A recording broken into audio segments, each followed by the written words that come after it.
เอาข่าวมาส่งให้เขาเราผู้ปัญญาในเสียงคณะเมื่อค่ะก็กาหันมากพูดจุ่มหนึ่งเลยครับเดี๋ยวเป็นเสืออัปเดตค่ะ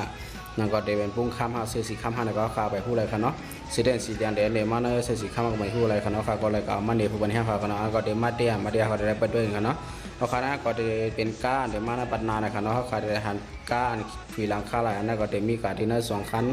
ก็มียามาเลยตั้งเอเลนเกียวครับเนาะนะครับเดี๋ยวหันการนะครับเนาะเดี๋ยวมาปัญนาเย้านะครับเนาะก็เนาะสองอะไรเจอกันก็อย่าไปลืมจุ้ยสีกันไว้ครับเนาะเอาขึ้นมาตัวแทนนะครับก็เดิมเป็นPP19ขนาดนั้นก็ได้หันกับคู่ขันเรื่อยๆเสียขันดีวิเลเซนเขาก็ขันเดิมมีเขาขัดเลยด้วยว่ามันมาสกินเยอะๆห้ามนะก็มันอัปเดตขันเขาจะได้เปิดด้วยขนาดจะได้มาตีหันเขาจะได้เปิดด้วยขนาดนั้นก็ขันมาจากมันนี่ไว้กันเนาะเราขยับก็อันนั้นเด็กขึ้นมาแทนอันนั้นขนาดนั้นก็จะเป็นเสือในเดนน้องในเดเป็นสีข้ามนะครับก็เนาะเดนมาเนี่ยเป็นชุดทองของไทยเขาว่านะครับเนาะยอดเดนมาปักกองหนึ่งเล่าในเป็นก้อนสันได้เขาไปคู่เขาเนาะ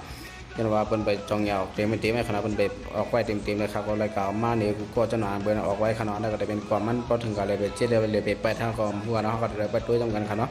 ว่ามันเด็ดถึงเลยก็คือเลยครับเนาะ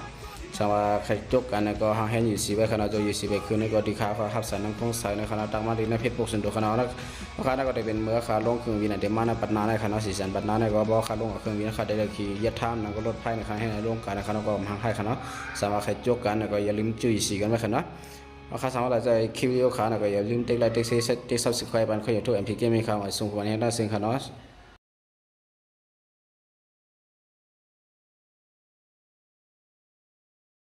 ไม่สำคัญ